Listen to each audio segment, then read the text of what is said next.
Breaking news. అసలు ధర్మస్థలిలో ఏం జరిగింది, ప్రస్తుతం ఏం జరుగుతోంది? ధర్మస్థలిలో వాస్తవాలు తెలుసుకోవాలి అని మీలో ఎంతమందికి ఉందో కామెంట్ చేయండి.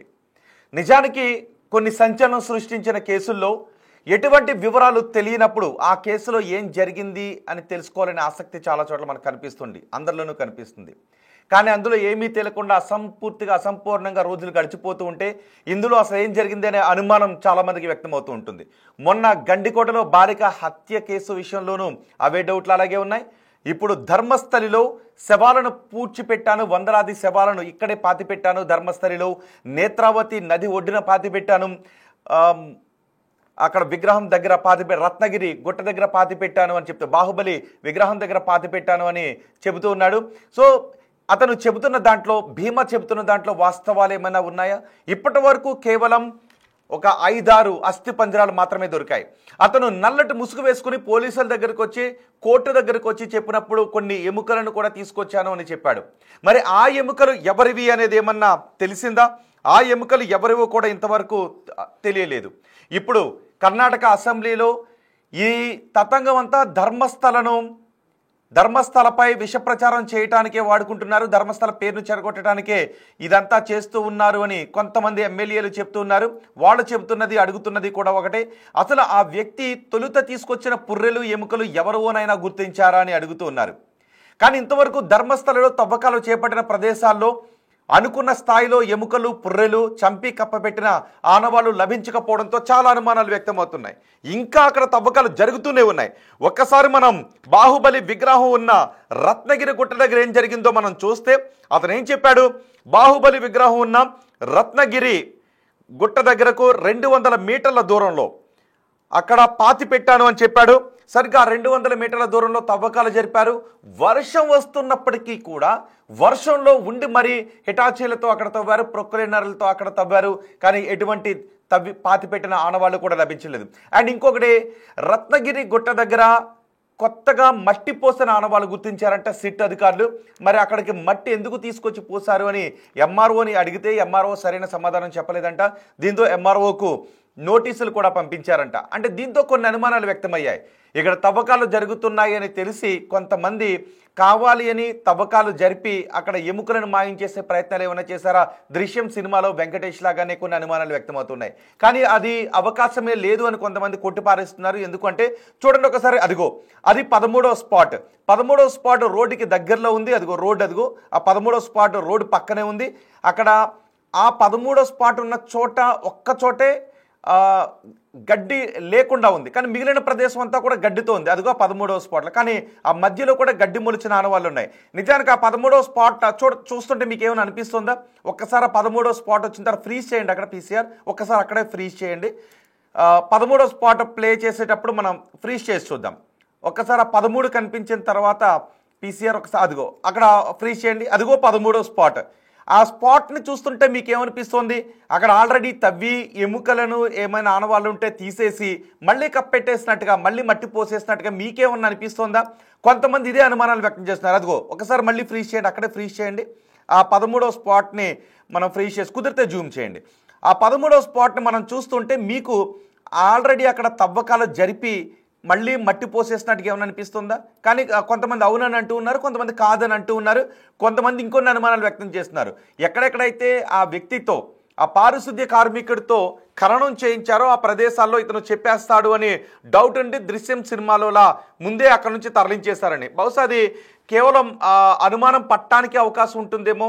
బహుశా అంతలా తవ్వి ఎముకలను తీసేయటానికి అది ఆచరణ సాధ్యం కాదు అని మరికొంతమంది అంటున్నారు. దృశ్యం సినిమాలు అలాగే చేస్తాడు కదా, ఒక చోట పెడతాడు, ఆ తర్వాత అక్కడ తీసుకొచ్చి ఒక దూడను పెడతాడు, ఆ తర్వాత పోలీస్ స్టేషన్ కట్టే చోట పెడతాడు, ఆ పోలీస్ స్టేషన్లో మళ్ళీ సెకండ్ పార్ట్లో పోలీస్ స్టేషన్ కింద కూడా దాన్ని తీసేసి మరెక్కడో పాతిపెట్టి ఖననం చేసేస్తాడు, దహనం చేసేస్తాడు. ఎన్ని ట్విస్టులు ఉంటాయి. మరి ధర్మస్థలి కేసులో కూడా అన్ని ట్విస్టులు ఉన్నాయా? నిజానికి ఇప్పుడు ఏమంటున్నారు అంటే, నేత్రావతి నది ఒడ్డున పాతిపెట్టారు కాబట్టి అక్కడ వరదలు ఎక్కువగా వస్తాయి కాబట్టి కొట్టుకుని వెళ్ళిపోయాయి అని. కానీ 13వ స్పాట్ మాత్రం నేత్రావతి నది ఒడ్డున లేదు, అది ఒక రోడ్డు పక్కన ఉంది. అక్కడ వరదలు వచ్చి కొట్టుకుని వెళ్ళిపోవడానికి అవకాశం లేదు. మరి ఎముకలు, అస్థిపంజరాలు, పుర్రెలు ఎందుకు దొరకడం లేదు? ఆ పారిశుద్ధ్య కార్మికుడు అబద్ధం చెబుతూ ఉన్నాడా? అతను ఏదేదో ఊహించుకుని అబద్ధాలు చెప్తున్నాడా?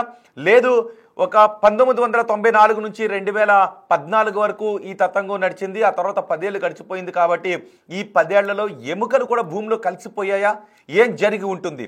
సిట్ అధికారులు మాత్రం అతను చెప్పిన దాన్ని పాటిస్తూ, అతను చెప్పిన దాన్ని వింటూ, అతను ఎక్కడెక్కడైతే చూపించాడో అక్కడక్కడ తవ్వుతూ ఉన్నారు. ఇప్పుడు సిట్ అధికారులు మళ్ళీ అతన్ని అడిగారు, నువ్వు ఏదైనా ఊహించుకుంటూ ఉన్నావా లేదా నిజంగానే జరిగిందా? మరి నువ్వు చెప్పిన చోట తవ్వకాలు జరిగితే ఎందుకు దొరకలేదు అని సిట్ అధికారులు అంటే, నాకు బాగా గుర్తుంది, నేను ఇక్కడే పాతి పెట్టాను, ఇక్కడే ఆ ఎముకలకు సంబంధించిన అవశేషాలు ఉండాలి అని.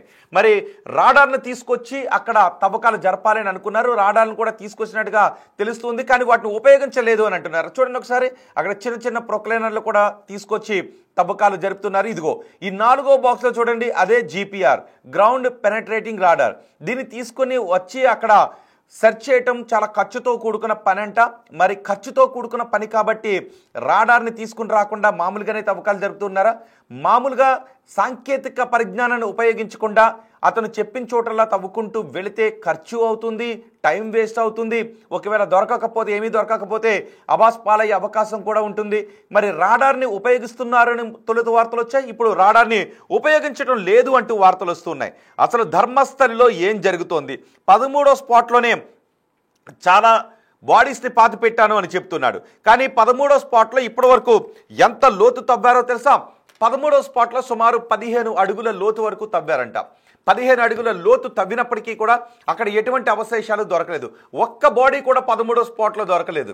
ఇప్పటి వరకు ఏమనుకున్నారు అంటే 9 నుంచి 13వ స్పాట్ వరకు చాలా ఎక్కువ దేహాలను పాతిపెట్టాను అని చెప్పాడు.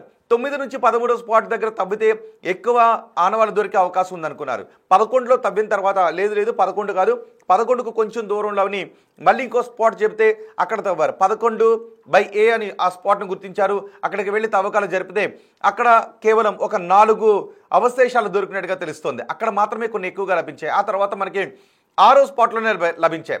ఆ తర్వాత ఇంకెక్కడ కూడా ఈ ఆనవాళ్ళు దొరకలేదు. దీంతో అతను చెబుతున్న దాంట్లో వాస్తవాలు ఉన్నాయా లేదంటే ఇతను ఏదైనా ఊహించుకుని చెప్తున్నాడా అనే అనుమానాలు వ్యక్తమవుతున్నాయి. 13వ స్పాట్లో ఏకంగా 15 అడుగుల లోతు తవ్వినప్పటికీ ఒక్క బాడీకి సంబంధించిన అవశేషం ఎందుకు బయటకు రాలేదు? ఏకంగా 13వ స్పాట్లో 70 మృతదేహాలను పాతి పెట్టాను అని చెప్తున్నాడు. మరి 13వ స్పాట్లో ఎవరైనా అక్కడ నుంచి తీసేశారా, తరలించేశారా? 13వ స్పాట్లో అతను ఒక్కరోజు పాతి పెట్టినవి కాదు, 1994 నుంచి 2014 వరకు ఆ మధ్య కాలంలో పాతి పెట్టినవే. కానీ అక్కడ ఎందుకు ఆ మిగిలిన ప్రదేశం అంతా గడ్డితో ఉంటే ఆ ఒక్క ప్రదేశం మాత్రం ఎందుకు గడ్డితో లేదు? ఈ లోపే ఎవరైనా అక్కడికి వచ్చి తవ్వకాలు జరిపి వాటిని అక్కడ నుంచి ఏమైనా మాయం చేశారా? అలాంటి అవకాశం ఉంటుందా? చూడండి, అదిగో అదే 13వ స్పాట్. అటువైపు ఇటువైపు అంతా కూడా గడ్డితో ఉంది, కానీ ఆ 13వ స్పాట్లోనే అక్కడ మాత్రమే గడ్డి లేదు. చూడండి, ఆ స్ట్రెచ్ అంతా కూడా గడ్డితో ఉంది. ఆ 13వ స్పాట్లో అక్కడ మాత్రం గడ్డి ఏమీ కనిపించట్లేదు. చిన్న చిన్నగా అక్కడక్కడ గడ్డి ఉన్నట్టు మాత్రమే మనకు కనిపిస్తూ ఉంది. మరి కొంతమంది వ్యక్తం చేస్తున్నట్టుగా 13వ స్పాట్లో అంతకు ముందు ఎప్పుడైనా తవ్వి అక్కడ నుంచి ఎముకలు మాయం చేశారా? అలాంటి అంటే ఇతను వచ్చి చెప్పేస్తాడు కాబట్టి ముందే మాయం చేసేయాలని కొన్ని నెలల క్రితమో కొన్ని రోజుల క్రితమో ఎవరైనా అక్కడికి వచ్చి తవ్వటానికి అవకాశం ఉంటుందా? ఎందుకంటే అతను నేను అందరికీ చెప్పేస్తానని బెదిరించి రాలేదు. అకస్మాత్తుగా అతను న్యాయస్థానం ముందుకి, పోలీసుల ముందుకి వచ్చి నేను ఇక్కడ కొన్ని శవాలను పాతి పెట్టాను, చంపబడినటువంటి శవాలను, అకృత్యాలకు గురి కాబడి చనిపోయిన వారి దేహాలను ఇక్కడే పాతి పెట్టాను అని అతను చెబుతూ ఉన్నాడు. అతను అలా చెప్పేస్తాడు అని ఊహించి అక్కడి నుంచి ముందుగానే తరలించారా? ఒకవేళ అలా తరలించేయాలని అనుకుంటే ఇతనికి ఆ పని అప్పచెప్పడం ఎందుకు? ఒకవేళ ఇతను చెప్పేస్తాడు అనే డౌట్ ఉండి అక్కడ నుంచి ఎముకలను తరలించాలి అని వాళ్ళు తరలించి ఉండుంటే ఆ పని ఇతనికి అప్పచెప్పడం ఎందుకు? వాళ్లే ఎక్కడో ఖననం చేసి ఉండుండేవారు కదా అనే డౌట్స్ కూడా వ్యక్తమవుతున్నాయి. మరి 13వ స్పాట్లో ఏకంగా 15 అడుగుల పైన లోతు తవ్వినప్పటికీ ఒక్క ఆనవాళ్ళు కూడా దొరకకపోవటానికి కారణం ఏంటి? ఇప్పటికే కర్ణాటక అసెంబ్లీలో కొంతమంది ఎమ్మెల్యేలు ప్రశ్నిస్తున్నారు, ఇదంతా ధర్మస్థలిని అబాస్ పాలు చేయటానికని, ధర్మస్థలిని అబాస్ పాలు చేయడానికి, ధర్మస్థలి పేరును చెరగొట్టడానికి అక్కడి కాంగ్రెస్ ప్రభుత్వం చేస్తున్నటువంటి కుట్ర అని కొంతమంది ఎమ్మెల్యేలు అంటూ ఉన్నారు. లేదు, అతను చెప్పిన దాంట్లో ఏదో వాస్తవాలు ఉండుంటాయి. ఎందుకంటే శ్మశానం కాని ప్రదేశంలోనే తవ్వకాలు జరిపితే ఒక 5-6 ఎముకలకు సంబంధించిన, దేహాలకు సంబంధించిన ఎముకలు, పుర్రెలు దొరికాయి కదా. మరి శ్మశానం కాని చోట ఒక 5-6 దొరికాయి అంటే అతను చెబుతున్న దాంట్లో ఏదో వాస్తవం ఉండుంటుంది. అతను యాక్యురేట్గా గుర్తించడంలో కొంత కన్ఫ్యూజన్కి గురవుతూ ఉన్నాడేమో అనే అనుమానాలు కూడా వ్యక్తమవుతున్నాయి. మరి ఒకవేళ అదే నిజమైతే ఖర్చు అయినా ఒక 25-30 లక్షలు ఖర్చు అయినా ఆ జీపీఆర్ సిస్టమ్ను ఎందుకు ఉపయోగించడం లేదు అనే క్వశ్చన్స్ కూడా వస్తున్నాయి. జీపీఆర్ సిస్టమ్ను ఉపయోగిస్తే చాలా ఖర్చు ఎక్కువ అవుతుందంట, అంత ఖర్చు పెట్టాల్సిన అవసరం ఉందా అని ప్రభుత్వం అనుకుంటూ జీపీఆర్ సిస్టమ్ని ఆ స్థాయిలో వినియోగించడం లేదు అనే మాటలు కూడా మనకి వినిపిస్తున్నాయి. సో మీరేమనుకుంటూ ఉన్నారు? నిజంగానే అక్కడ ఆ వ్యక్తి, ఆ పారిశుద్ధ్య కార్మికుడు చెప్పిన దాంట్లో వాస్తవాలు ఉన్నాయా?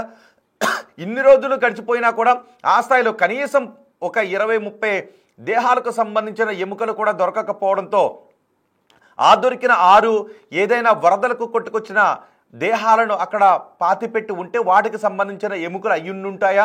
ఈ అనుమానాలు ఇప్పుడు వ్యక్తమవుతున్నాయి. సో మీరేమనుకుంటున్నారు? నిజంగా అక్కడ ఏదైనా జరిగిందా, లేదు ధర్మస్థలి ప్రతిష్టను దిగజార్చటానికి జరుగుతున్నటువంటి కుట్ర అని మీరు అనుకుంటూ ఉన్నారా? లేదు అతను పోలీసులకు ప్రజలకు చెప్పేస్తాడు, బయట మీడియాకు చెప్పేస్తాడు, ఇక్కడ ఇన్ని హననాలు జరిగాయి, ఇక్కడ చంపబడిన వారిని పాతిపెట్టాను అనే విషయాన్ని చెప్పేస్తాడు అని ముందే ఊహించి ఆ పాతిపెట్టిన చోట నుంచి ఆ ఎముకలు మాయం చేశారని మీరేమని అనుకుంటున్నారా? మీ అభిప్రాయాన్ని కామెంట్ బాక్స్లో తెలియచేయండి. మరి చూద్దాం ఇంకా తవ్వకాలు ఎన్ని రోజులు జరుపుతారు, తవ్వకాలు పూర్తయ్యే నాటికి ఎటువంటి విషయాలు వెలుగులోకి వస్తాయి, వాస్తవాలు ఏమన్నా వెలుగులోకి వస్తాయా, లేదు అంటే ఇతను ఏదో కట్టుకథ అల్లాడు, ఏదేదో ఊహించుకుని చెప్పాడు అని సిట్ అధికారులు నివేదికనిస్తారా? ఏం జరుగుతుందో చూద్దాం. సో మీరేమనుకుంటున్నారో మీ అభిప్రాయాన్ని కమెంట్ బాక్స్లో తెలియజేయండి.